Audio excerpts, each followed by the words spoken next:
Hi guys, இன்றைக்கி என்னென்னு பார்த்தீங்கன்னா காலா ராக்கி அவனுக்கு பிடிச்ச சிக்கன் பிஸ்கட்டும் சிக்கன் ஸ்டிக்கும் வச்சுருக்கேன். அந்த பய உள்ள இன்றைக்கி சாப்பிடாது. ஏன்னா நான் நோ சொல்லியிருக்கேன்.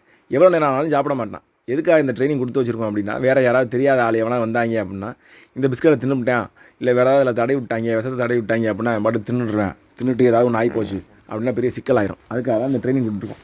எவ்வளோ நேரம் ஆனாலும் நான் அந்த சிக்கன் பிஸ்கட்டையும் அந்த ஸ்டிக்கையும் ஈட்டுன்னு சொல்லி நான் தட்டை தொட்டால் மட்டும்தான் அவன் சாப்பிடுவான். அது வரைக்கும் எவ்வளோ நேரம் ஆனாலும் சாப்பிட மாட்டான்.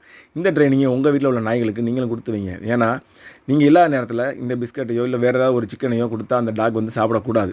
அதுதான் உங்கள் நாய்க்கும் நல்லது. எவ்வளோ நேரம் குறுகுறுன்னு உட்காந்து பார்த்துட்டே இருக்கேன் பார்த்தீங்களா? அவனுக்கு பயங்கரமாக ஸ்மெல் அடிக்குது அந்த சிக்கனோட ஸ்மெல்லு. இருந்தாலும் அவன் நான் சொன்ன ஒரு பேச்சுக்காக கண்ட்ரோல் பண்ணி பேசாமல் உட்காந்துருக்கேன். எப்போடா அவன் கொடுப்பேன் நம்ம லப்புன்னு திம்போம் அப்படிங்கிற மாதிரி உட்காந்துருக்கேன்.